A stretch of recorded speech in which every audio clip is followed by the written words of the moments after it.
What's up guys, welcome back to the channel, welcome back to a brand new video.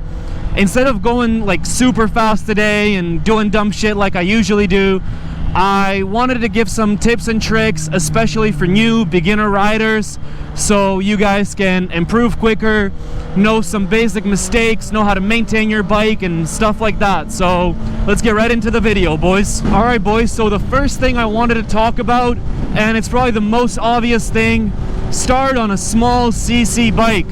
Do not buy a 1000, do not buy a 650, 750. The ideal beginner bike shouldn't probably have over 50, 60 horsepower, shouldn't probably be over 600 cc's, because you guys will not be used to the speed at all.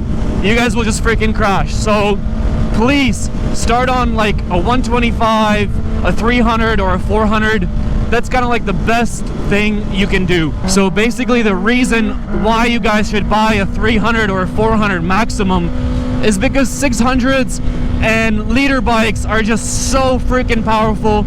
You can't really compare the speed and acceleration to any car you're not used to riding. So please don't be stupid. Buy something decently slow. It's still gonna feel really quick, trust me on that. And just really learn and practice riding with that smaller bike, and then you can slowly use the techniques when you get a bigger bike as well. And when you guys have that 300 or a 400, you guys should really practice a lot of things. You guys should practice turning, lean angle, maybe getting your knee down later. Make sure you practice a lot of techniques and a lot of ways how to use your bike. So basically when you get a faster bike, you're doing what you should be doing. So when it comes to technique, boys, there's a lot of things you can practice, there's a lot of things you need to learn, and I think the first thing you guys should start practicing is getting good at turns, getting comfortable with leaning the bike over. Firstly, you should always be looking in the turn and looking where you want to go. Because if you don't do that, there's a thing called target fixation, and boys, it freaking almost messed me up a lot of times. And even advanced riders sometimes make that mistake of just fixing onto a target and then you end up hitting it. So always make sure you're looking where you want to go and not looking kind of all over the place. So now that you're looking in your turns, you're looking where you want to go, you want to maybe start going a little faster in those turns because you're getting a little comfortable. So another thing is body positioning, boys. It's not the most important thing, because you can not have perfect body positioning and not fall off your bike. Even though body positioning isn't the #1 key thing to focus on, it's still kind of important in order to get better in those turns, get faster in those turns, and even more comfortable. Basically, when you're hanging off the bike, you are shifting your weight outside of the bike into the turn. You're helping the bike not lean as much, which is allowing you to have more speed in that corner, and also have the turn be safer because you're not as leaned and there's less of a chance of you sliding your rear tire and low siding your bike. The worst thing is when it starts losing grip and it grips back and it freaking sends you flying over the bike. That's a high side. That's like 10 times worse than a low side most of the times, but any crash is freaking pretty bad on a bike. Best way to practice turning and lean angle and body positioning and those things is on an empty parking lot with some pretty decent asphalt. Either you don't need a cone at all, or you know, you can set up a few cones to kind of set where you're gonna turn, and just turn around the cones. Just keep turning. You're always gonna either keep adding more lean, shift your body weight a little bit, and kind of start getting used to leaning the bike more, turning the bike, and always practice on both sides, because even I kind of feel like it's easier to lean left than right for me. Maybe it's going to be different for you guys. So always practice both sides, and always practice it at a safe spot. Another tip I'm going to give you guys, and it's more of a joke, but don't freaking be like me, okay? Don't freaking do dumb shit. Don't lane split. Don't freaking try and do crazy lean angles, you know, on the street. Be smarter. Keep those things for the track. And if you want to lane split, do it when the cars are standing still or when they're at like super low speed.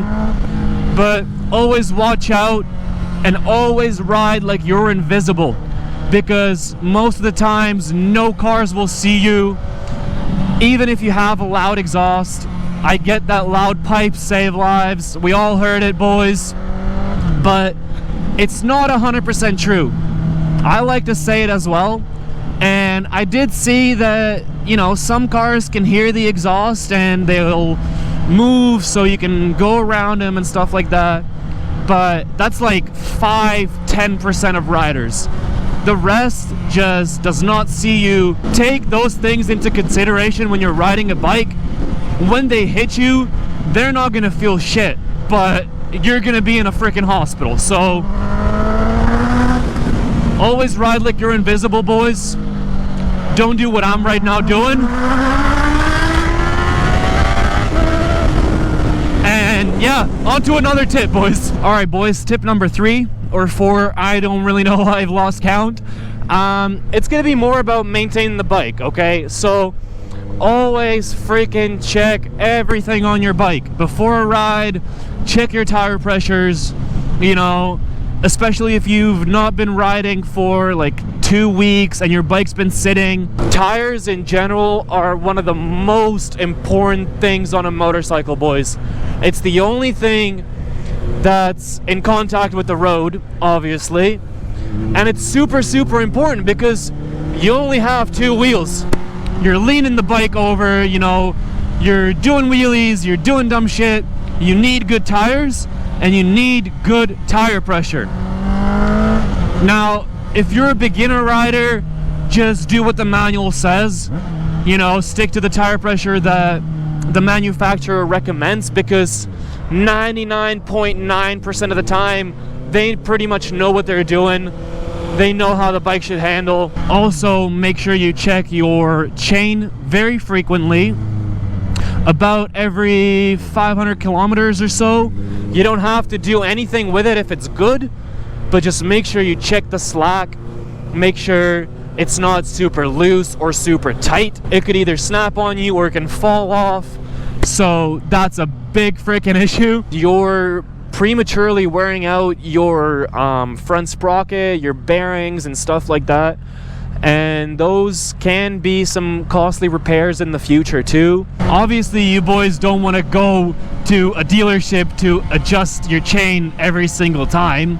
It's gonna cost you a lot of money for a tiny, not even repair, adjustment basically. So what you can do is you can hop on YouTube and you can go look at some videos, because most of the time there's gonna be a how-to video for your exact bike or a very similar one. You can go watch YouTube videos, or you can go to a mechanic once, get it adjusted. Most of the mechanics will let you look at the bike while they're doing the repairs.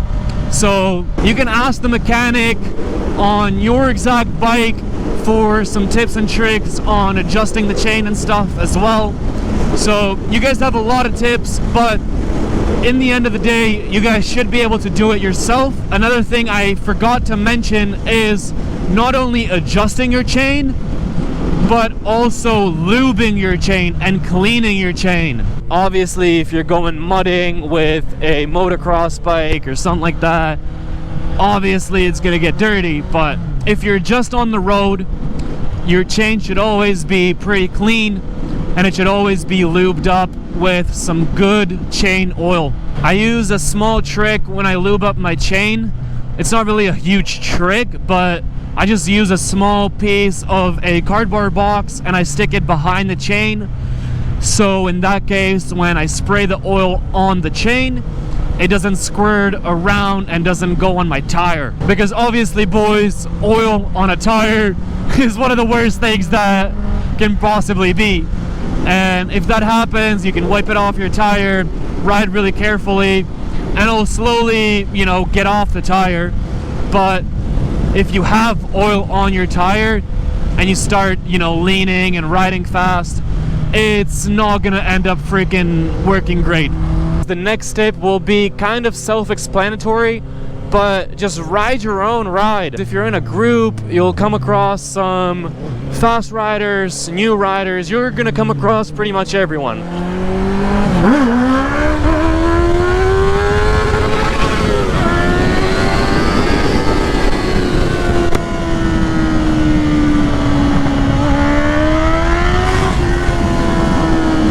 You're gonna come across the wannabe fast boys on the 125s, 300s.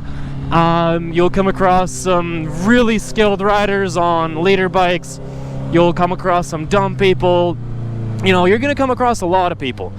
They're gonna be better than you, they're gonna be faster than you, some of them won't.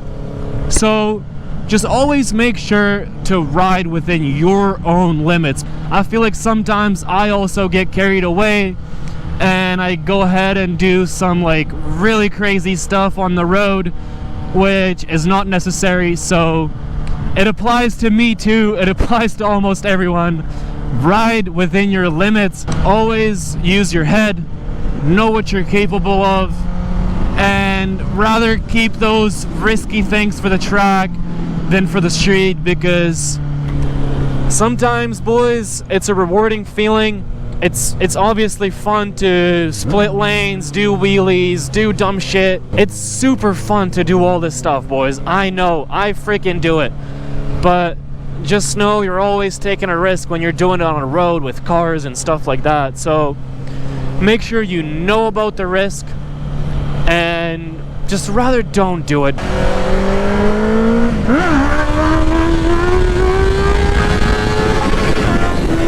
Yo! That was a good wheelie, boys.